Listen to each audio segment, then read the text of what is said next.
Welcome everybody to the A.I.P channel. Tonight we got a special guest. We have Peter Swimm. We'll be emphasizing the importance of human oversight and control. And we looked into how AI can be used to enhance productivity while maintaining human dignity. Um, it's and so much more. It's a in-depth talk. Um, the video got messed up where it only shows me, it does not show him. I'm not sure what happened with that. With the program that we use to do it, I did not use my normal program, so it didn't come out as well. You can hear him fine. Like I said, all you'll do, you'll hear him in the background, and you'll see me. So y'all used to seeing me anyway. So as always, I hope you enjoy.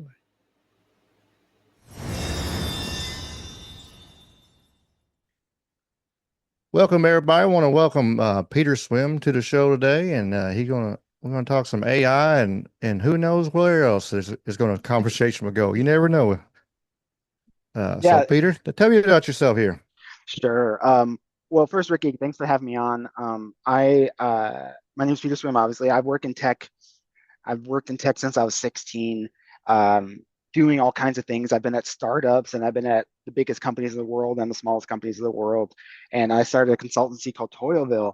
And at Toilville, we try to help individuals and small businesses make smart choices about work automation, including AI, and make it so they don't lose their competitive advantage of being cool, smart, capable humans, but are able to scale using technology in a way you don't lose your soul. So Sounds good. Sounds good. Yeah, because there's a lot of concern. Just the AIs is going to take over, and people won't even have jobs anymore. There is that concern in the folks yeah, mindset. yeah. Well, Uh, I mean, yeah, and I think like talk to my a lot of clients is like the value and your worth of a human being is not how many PowerPoints you make in a day. It's that kind of like intellectual capacity and pattern matching and ingenuity. And I think like a lot of the AI taking my jobs is super short-sighted because one, AI is not good at work. It doesn't work good by itself. You need an operator. It's kind of like when you're nursing your drunk buddy at the bar and you're a little less drunk than he is and you keep him out of trouble. And I think that's the kind of state of things in AI where like, yeah, he's a big guy and he's always picking fights and but like he's a big guy and he can take care of himself. He just needs to be steered and all that. So I think the big risk is like, oh, cool, I can lay off 15% of my company now and I'll just run everything in the AI. And all of a sudden you get like problems. So, and we do a toy about like, I think every normal human being who's looking at these tools, like, say, oh yeah, duh, computers aren't good at things. But like at Toilville, we do things in kind of a measured way. So we can also prove to the bean counters this kind of innate human suspicion that computers aren't very good at things unless we tell them exactly what to do and what not to do. And also like measure things about ourselves. Like a lot of times work is focused on like productivity and output and it's not focused on like, oh, I had to do a 14-hour day to do this, right? Because we didn't plan it right. And how do you fix things in the culture of a company and stuff? And so this is kind of like a really good opportunity, I think, for workers and bosses and technology companies to kind of reset the contract of how we use these tools and working smarter not harder and not like duct taping together a bunch of like products into your business.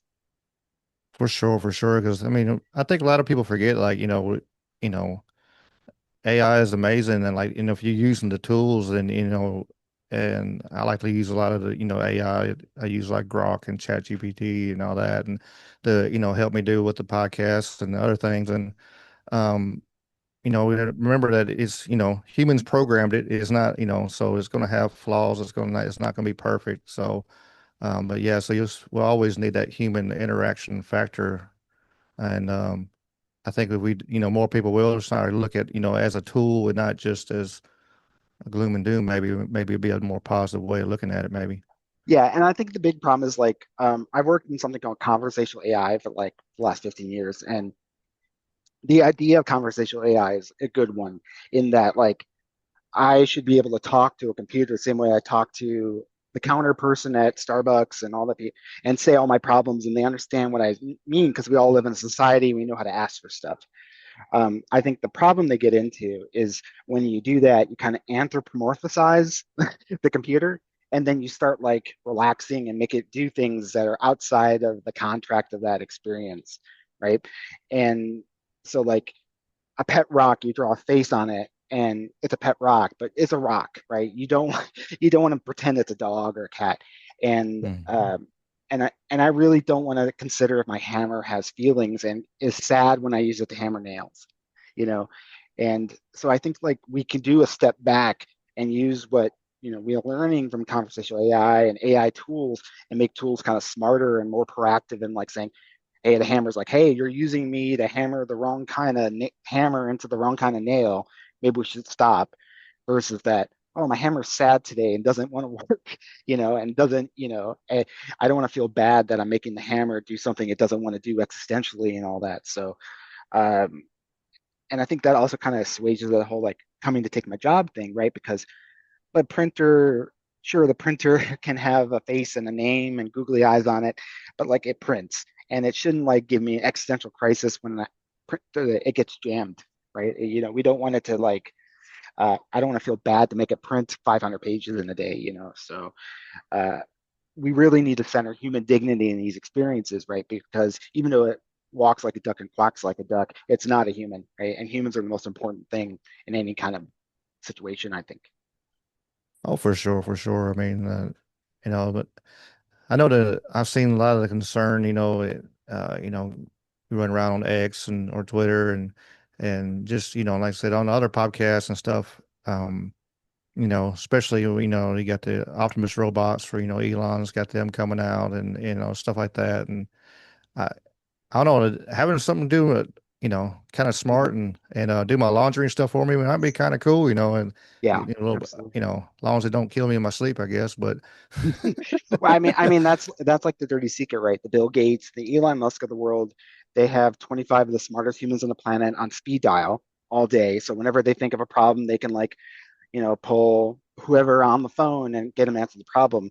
And they think that AI is like that for regular people.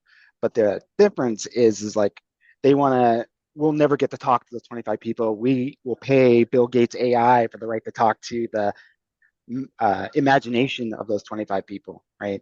And Mhm. and I think like that's also the other, the main problem is like it can't come from the top down. And I did this experiment over the summer where I just did what they told me and I used all the apps for a whole week. And so like I make software for clients and I write things for blogs and I social network and I do all my emails and I just vibed it. I let the AI write everything. And the first thing it did was it made 3,600 computer programs over 5 days. And it's like, so every single time I wish something into it, it just invented a new application to do it. It didn't see that I had email. It didn't see that whatever tools existed.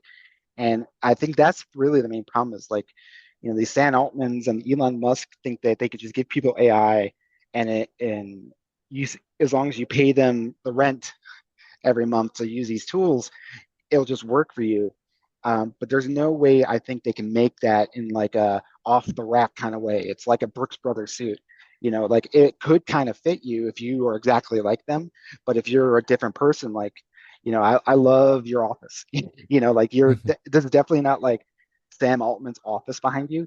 And so Mhm. how can his AI even possibly approach like what you consider your ideal AI experience, right? Because you and him are radically different human beings and we're all radically different human beings. And that kind of brought me to the realization that all these things have to start on your desktop where you control it. So you can't just like pay for chat gpt. You need to start with like at the search box on your computer when you turn the computer on and say, I need to click, I need to mow my lawn and buy a new lawnmower, right? And right now everything is really heavily predicated on okay, so I type I need a lawnmower and I go to Amazon. Amazon has all my entire history and knows what I can afford and everyone who pays to rank things. And so I get a list of things. but I still have to like interpret all the things like, well, my yard is 20 feet wide and I want to use gas or I want to use electric, and everything is just kind of like everyone's interpretation of that. So like you go to like the Home Depot website and you click a bunch of boxes and it's just like it's wrong and it's broken, right? Because we don't the only way it works is that you give your entire life to the machine. And no one Mm-hmm. wants to give their entire life to Sam Altman and Bill Gates and Elon Musk, right? But people are fine with having like a journal or a notebook of or your wallet, right? And the whole push, like put the wallet in the cloud and all that, uh, makes all this like kind of this weird devil's deal. And so at Toilville, we help our clients and say, okay, you need to own your wallet, you need to own your dictionary, you need to own your email, because that's the only way you can make the system work. And so I took that 3,000 applications and I started grinding it down in a factory, and I found out it's really only 13 applications. And then I thought a little more and I got it down to 5 applications that read my inbox and sync my email. And so now when I come in the morning and I make my coffee, I can say, what are we working on today, AI? And the AI says, well, you have a meeting at 8, but you really want to make it to the beach and go surfing and all that. And it'll like plan my day in a way that is like, okay, here's my obligations and here's my wishes, and how do I negotiate all that so I'm like making the appropriate amount of time and I'm not like up till 11 at night geeking out on something that I shouldn't, and get a good night's sleep. And that was just like, oh, the tool started working then. Like it was like hallucinating, it was bad, and it was just like giving me stuff that I constantly had to correct. And then it was getting to the point where I could trust it to run things. Like and it only came to me when there was a problem or a gap, or like uh, my wife needed something or the boss needed something. And so now I have kind of like a calendar that like when I'm done with you, I'll go check it. And I know what I'm going to do in my head, but it may give me a couple more options as spiraled up when I'm talking to you. And now I don't have to like stare at my phone while I'm talking to you and check the messages and make sure I'm not missing anything.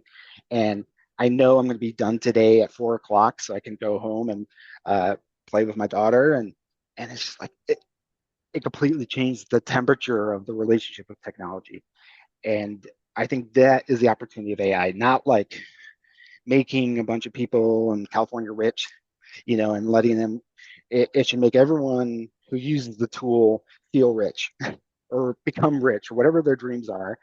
And we should use it in the window while it's still cheap, because they're heavily subsidizing this stuff, and they want us to get hooked and make sure that we pay what it actually costs to run this stuff, because it's like super expensive. I did a day where I turned off the consumer version and went straight to the API access, and I'm using the $200 a month ChatGPT accounts, which seems insane, like for a person just to subscribe for a service, but the daily rate of the API cost was $175 a day.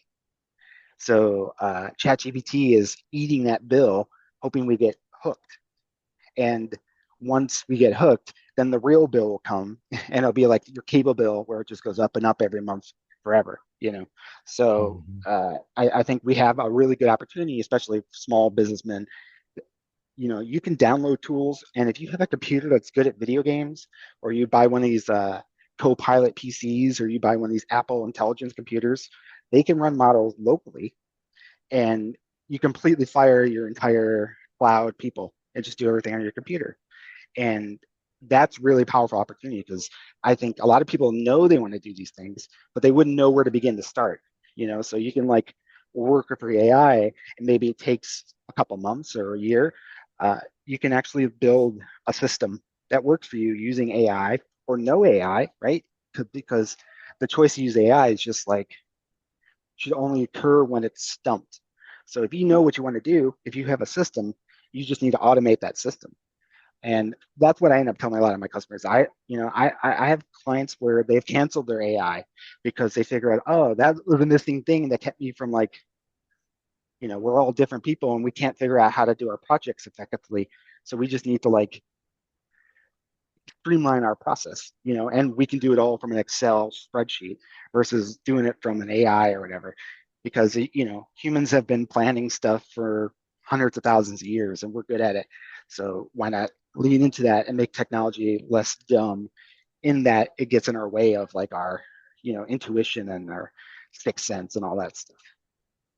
Oh, for sure. And I think, a lot of people are scared of using the AI, but using it as a very good means of, making your day go by faster. Like you could get on Paint and draw you a thumbnail, and it might take you, you know, 5 hours, because going to be wanted perfect, or you can turn around and use one of the AI's tools and stuff and make you one, and just kind of have to edit it a little bit, and so it makes you more productive. It makes you more proficient, and using those tools to make your life easier, without letting it control you, kind of thing is I think is for Yeah. sure ways to go. Yeah. Like, for example, like I write everything that I do for to start. Like, I write like I have a blog, I wrote my biography, I wrote like, what I want my company to be and what we sell. And then I can have that be like a foundational document. So now when I come and talk to Ricky or I talk to my mom, I can rewrite that with a click to a draft that is focused towards them, you know. And I think like that is the generative AI. I think a lot of people are interested. They don't want them to like I don't want them to make me my own Charles Dickens like book with a click or a Netflix movie. I want them to just like, man, I really need to do a version of this for my mom so she can brag to her friends. I need a version of this for my lawyer so he can tell me the lawyer stuff. And then I just write it once. And I think those are kind of like the scenarios that no one is being told to do in these AI things because they want you hooked into the machine. They want you to, make Microsoft documents and they want you to make like, they want you posting on Twitter and all that stuff. And if the outcome is to write a letter to your mom, you shouldn't have to like finance an entire startup in the valley to support that, right? Like you should be able to whip out a piece of paper and write it. But a lot of people have trouble getting started, or the executive function is not there, or, the meaning is there, and so you build a tool to support that versus like a tool that like forces you to do it because someone's getting paid to measure. Oh, I'm using the tool 8 hours a day. How do I make them use it 9 hours a day?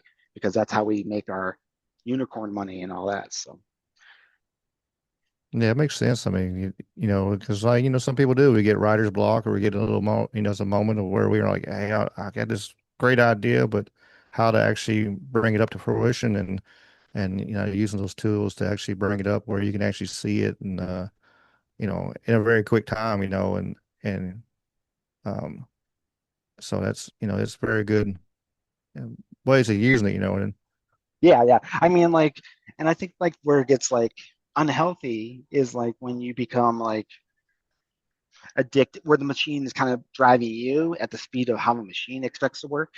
Like if a machine, if I like playing golf and the machine is making me play 18 rounds of golf every day, like I would grow tired of that very quickly. Like, so that's the whole like the pre-technology version of that was the Ten Commandments, right? And the Bill of Rights and things that kind of structure your life to like, okay, here's a set of rules that we live our life, and these are ethics and religion. And the computer version of it is just kind of like, how do we optimize you to the bone? So like now that we're doing conversational AI where we're talking to machines, we have to teach machines these value systems and stuff because we can't work at the speed of machines forever indefinitely. So we need to make it, you know, the computer can work all night.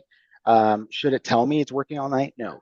Like I should be able to walk away, and if it's stuck and it can't do its work that night and it's not important, we'll just pick it up tomorrow because all that work it's doing at night is like free to me. It's like I come in the morning and I read my coffee and it's like, oh, we found 16 things you can add to today's calendar that will save you $3,000 in a year, you know, and uh, and you can do those or not. And I think those are the kind of cool AI opportunities that are not like improving someone's stock price in Wall Street, and making sure that the CEO of Microsoft can retire at 60. Meanwhile, I'm making $25 an hour doing my Uber car, you know. So for sure, yeah. Yeah, look, it's more looking more and more. Most, average people are looking at, retiring maybe 70 or maybe It, never. I don't know. I work from home, but I like going to places like I'm at the McDonald's right now, and it really hurts my heart to see people my parents' age and my wife's parents' age like working at these places, and you could tell when someone's working a place because they like the companionship and they want to stay busy versus like, oh yeah, I got pills and I got bills. And I think there's Mhm. like, there's like a brokenness of the social contract right now. Like if I got a job coming out of college, I should be able to retire in my 50s with a house and put my kids through school if that's all I want. I don't have to be rich, I don't have to be successful, but like I should be able to like go on a vacation every year and I should be able to get the creamer I want, instead of just getting the store brand creamer all the time. And I think a lot of these things are kind of like geared towards like, you know, you always see it like, oh, the kids aren't buying houses because they love avocado toast, and it's just like, no, it's, there, I, I have a formula that I'm testing for my business that I have people I work with that are contractual right now, and I want to give them enough work so they don't have to like hustle for the rest of the rent. And I took that formula, the test, and I ran it against Uber, and I found out that like if you fire all the executives at Uber and took last year's profit, you would be able to pay every driver $200 an hour. And it's just like, okay, cool. Like, Uber invented a company that generates that much wealth. We should reward them. I'm like, okay, what if I started my own Uber? And I found out that I could start my own Uber in one city if someone gave me $12 million. And within 18 months, that person would get their $12 million back plus 15%, which is better than most stock returns. Like there's very few stocks you can buy that will return better than that. And if I did Mhm. that within 5 years, I can turn my one city Uber clone that pays people $200 an hour. And every profit we make, we use to expand into another city. In 5 years, I could be as big as Uber with 600 less executives and every driver making $200 an hour. And that blew my mind because it's like I guarantee no one at Uber is using AI like this, right? Because they're using Mhm. AI like, okay, we need to take that $12 billion we made last year. How do we make it into $40 billion and make everyone work the same or less? And we're not gonna we don't have to worry about how much cars cost and how much gas costs because that's our contractor's problem. So we don't have to do any of that business planning. Uh, oh, by the way, my fake Uber, I capped the, I eliminated surge pricing, and I also capped the price at rides and mapped it to the rate of inflation to keep people's $200 to keep going up if the market goes up. And so we will be the same price as regular Uber, X Black, and all that stuff, and it will stay that way and only go up for the purposes of making people's pay match inflation. So like all these things are possible if you like get off the tech thinking gravy train. You don't have to like, you know, just because you paid a guy, you got $1 million loan from a guy once, he can now own your soul for the rest of your life and make you do things like stick AI in your product, you know, and that is kind of like what the freedom of these tooling can be, right? So like I can go to the AI search thing. I'm like, oh, I don't have to pay I don't have to pay for like my Zoom account anymore, because now I there's tools where you can just pay for the computer like they do. And I can use the AI to help me run all that stuff because I don't have a full-time engineer. So instead of paying $600 a year to Zoom, I could take $600 a year and think about getting a person to help me run this stuff, you know. And now it's like feasible in a way that wasn't feasible before. So I think that's kind of the possibility of these AI tools and or even not using AI tools to do this stuff. And I think this is kind of like what they kind of realize at Microsoft and all those companies, and that's why they're laying people off because you don't need 40,000 people to run a tech company. And I would rather like run my company like I'm a plumber or a contractor, and have like seven very happy employees that are like a family as much so as they want to be a family with me, but also like they can go home at 4 o'clock and play with their kids, and whatever they do with their money is none of my business, and they have enough money to do what they want. And I think that's kind of like the real story of AI that you're not hearing. Yeah, I mean, you could for sure, like, be able to, downsize. There's always, especially up in, the office side, and there's a lot of extra people. Like Elon showed that with X. He got rid of like 65% of his workforce, something like that, just because Yeah. there's just extra people. It's just people. Hey, I got my buddy here worked on, and I work for a company like that, and you turn around, you come in there, and you go in the office, and everybody's just sitting there looking at each other, and like, what are y'all doing? Yeah. What do y'all do? What Yeah. is this? And it's one of them Yeah. things that's, if you are using these tools and being more efficient, you can actually get it down to where, you're making more money and making your people are making more money, Hmm. and you could Well, pass it down the line. yeah, and I think about it kind of like this, like they've kind of like that whole Doge thing for the government has been like a huge problem and mistake because there's so many people in companies that are like the backbone off paper. Like you ever like you have a problem with a bill and you find like Edna and HR or whoever who knows all the people to contact and what to do to help you, and you feel like you've been like blessed with a person. There's so many people that these companies don't even know they have, and they'll just lay them off, and then Hmm. they're like, oh, hey, where's this report? Oh, it was on Edna's computer that we recycled and threw into the trash 6 months ago when we laid her off after 25 years in our company. And, it's just like, it's such a waste, Oops. It whoops. Hmm. I've had friends who've been laid off. I have friends who work at Twitter who were laid off on a Friday and then offered to get hired back on a Monday as a contractor because, whoops, they actually do all the very important work that we need to like keep the company alive. And if that happened to me, I think my starting offer would be, go F yourself. And then my counter offer would be like 10x what you paid me when you laid me off, right? Because it's just like, Hmm. it's just like you F around and you find out, right? And these guys are kind of like speed running through, you know, decisions that affect like our social security and the environment and all that stuff. And it's just like really, really dispiriting. And that's kind of like why I've doubled down on my company, where it's just like, as a business owner, it's kind of like when you're flying on a plane, what do they tell you? First thing they do, if you see the mask come down, you got to put your mask on and you got to like stay, make sure that you're safe. And then you put your kid's mask on.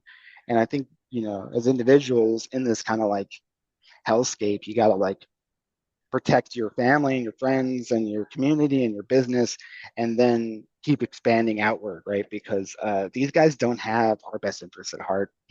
Like Hmm. Sam Altman's ChatGPT is super cool, but it's also like, you could tell those people have a lack of imagination that, that you're showing just, from where you're doing this podcast at, like the rich cultural heritage that is occurring behind you is like something that doesn't even like make a blip on Elon Musk's brain as he does whatever he does in a day because he is not a creative, smart person, in my opinion, you know. And why should he get to like live in uh this post capitalism world and I don't, just because he like won the lottery with a company 20 years ago, you know. So that's a lot of, you know, and you have to really, the consultant, you have to really gauge your contracts on this. Like, are they ready to like hear my unvarnished truth, or you just want to like make it easier to book meetings with clients and stuff? And I think Hmm. that's fine. You do what you do for your business, but I think a lot of my clients I work for started their business because they hated doing their 9 to 5. They hated like, working for their bosses in a way that didn't make sense to them. And now they're the boss and they have 5 people who, you know, get the opportunity they have and they have just enough money, and they're making a good living and and they get to spend 3-day weekends and they get to go on their vacations and they get to go to their kids' baseball game in the afternoon. And I get to work in McDonald's and talk to you. Um, Yeah. I think that's like the American dream, right? That we kind of lost. So Yeah, I think ever since everything's like since 2020, I think that a lot of people minds have opened up. We've seen a lot of, loved ones lost, or, we lost that opportunity, that, they had, with all the lockdowns and stuff where we couldn't even like go into hospitals and see our loved ones when they did pass. Lucky I didn't have that happen, but I know a lot of people that did, and I know that helped me, affected me too. And I put myself in a position, like myself, and like I actually have a jujitsu and MMA martial arts school that I run also, um, and that's my full time career now. So, that's awesome. I did the same thing. I kind of turned around like, man, these guys don't care about me. They'll throw me under a bus or whatever they want as soon as they can. Even though 18 years later, whatever, it is what it is. That numbers, like you said, years don't matter to them. Just bottom line. And then once they, when they mess around, they find out, they do. Oh, wait a minute, that person was pretty, Yeah. needed. But, it's too late now, it's one of them things. So, Yeah, um, for sure. Like, I was working at a company when COVID hit, and we did like these all hands meetings. And one of the executives pieced out to his summer home in Hawaii. And so we'd be in the meeting, and you'd be in your room, and I'd be in my room, and it's winter and it's cold, and he's sitting on the edge of a Hawaiian cliff face with a drink, and he's on a little lounging chair, and he's like, it's just so great that we can stay connected in times of COVID. And it's just like, oh yeah, I'm paying for that. Like I because I work from home now, I am now giving him free electricity and free internet as well mm, as like the rent for my house and all that stuff for free. And he's taking that money and he's pieced out to Hawaii. And and it's just like I I think it was really good for workers for a little bit because there was just we had him on the 8 ball, and everything of this return to office and stuff for the last like 3 years, 4 years has been kind of ripped back that freedom. And I think we mm, we can we should keep going to that. Like it's awesome that you're an independent business person now, right? Because it's like yeah, of course, like, and you're doing something that's interesting to you, and you're not just like doing a job kind of thing. And like, there should be enough. There's more than enough money in the economy to support many more things like that, like where your hobby becomes like, or your hobby, or like your interest, or your background as a unique individual is like a benefit to making money versus like something that you're trying to eke out in between, paying your time rent to the guy who pays your house rent. oh, for sure, for sure. Yeah. Yeah, I just, like for me, I just I just sold my house and downsized and everything, and then been um, working on this space here, and just just having fun, and putting a point where he's like, you know, uh, is as long as I got food in my belly and roof over my head, and that's that's it. That's all I'm worried about, really. That's amazing. it's I know I won't be able to retire when I'm 65 anyway. It is what it is. By the time you get there, Social Security's going to be gone, all that kind of fun stuff. But so just and people forget sometimes. I think it's like, and then we're not promised tomorrow. So hell, it's you know live life to the fullest. And enjoy our time with our family, and we grew up with generational of people that and our grandparents worked 100 hours a week, parents worked 100 hours a week. That was what we were bred into, like, hey, this is what you're supposed to do, this is the right thing to Mm, do, you're supposed to do all this stuff. mm, And then when but if you look back and you see them, when they're older, and like, man, they can't even um i was I was vacationing the earlier this year, and I seen a couple, and they turned around, and I was looking at this waterfall and stuff like that. And I was like, and I told this lady, I was like, she kind of just walked up to the edge and looked around. And I said, well, if you walk down there, it's really, it's amazing. It's got to be careful, And she's like, my husband can't make it, And I looked over here, and he's, sitting in mm, the seat, but she just kind of popped out where she could look for just a second. mm, And I was like, man, I'm glad I'm getting around and looking some of these places now that, before I get to the point where, I can't.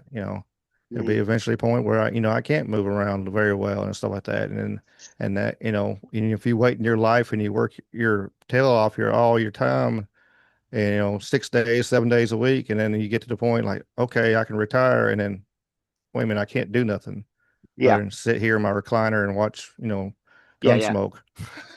yeah. I mean, first of all, Gunsmoke is a great show.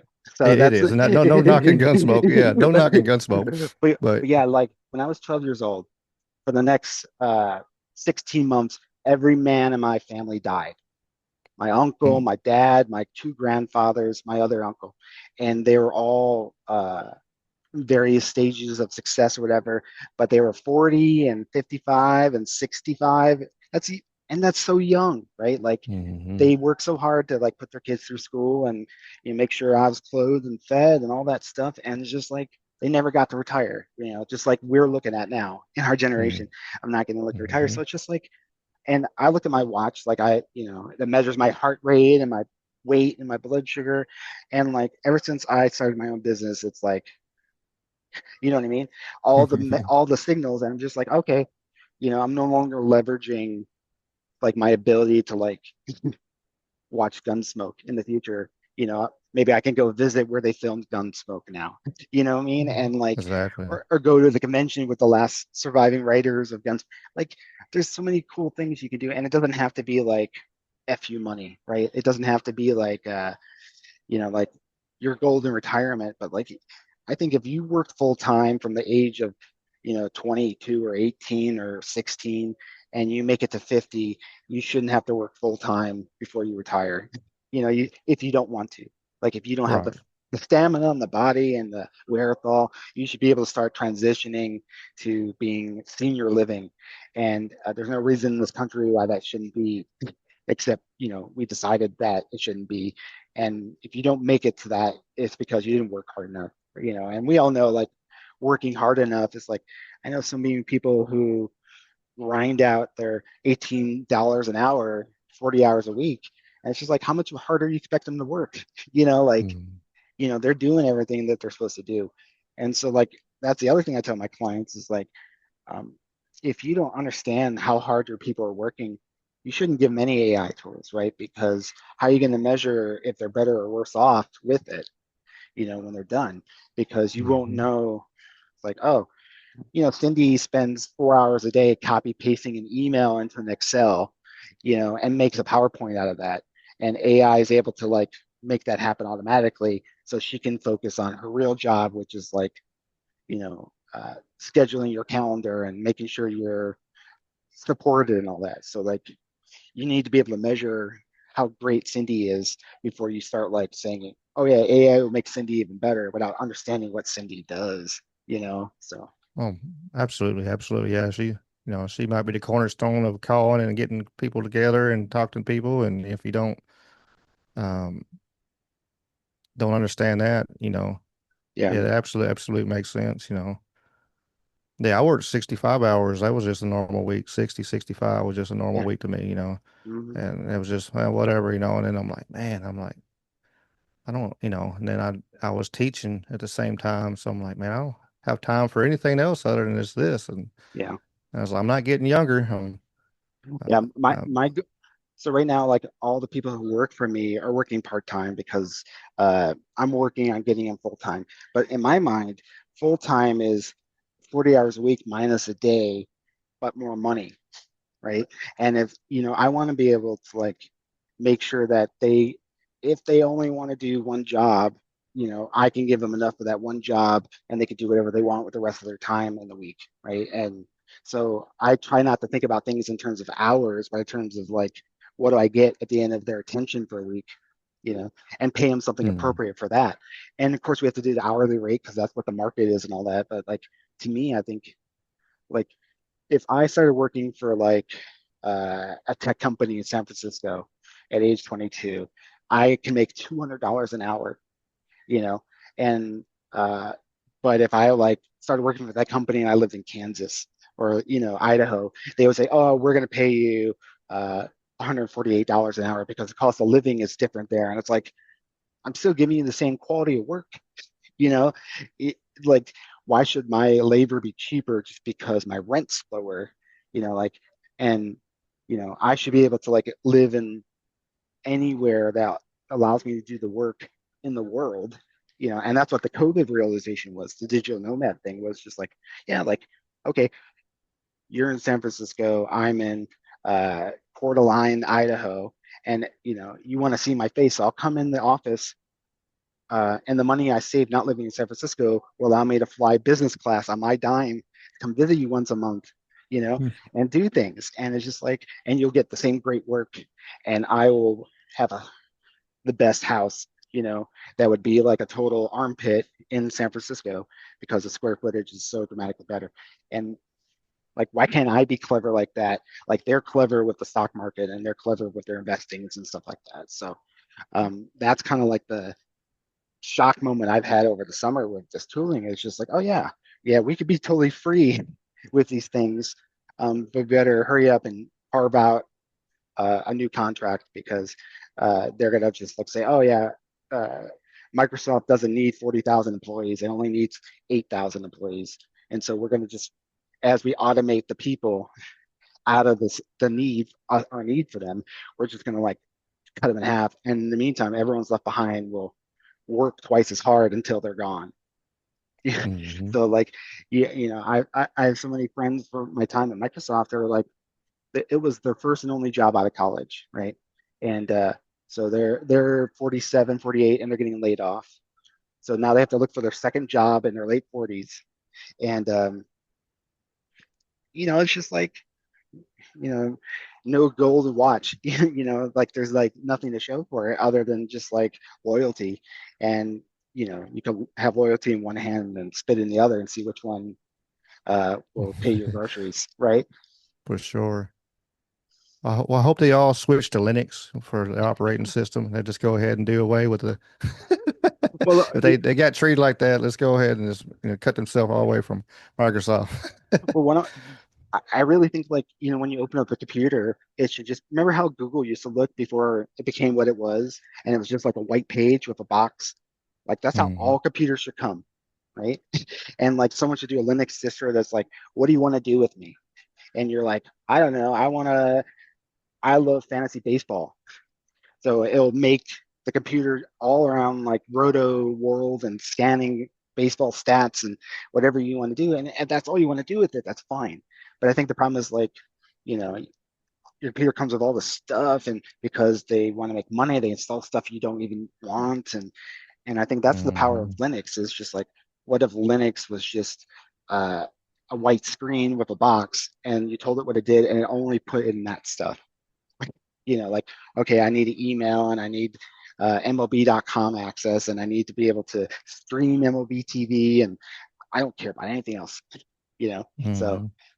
and I think like the first company to do that well is going to like either make a lot of money or make no money because they give it away for free and they'll make money on like teaching people how to do it and all that. So, um, but we'll see.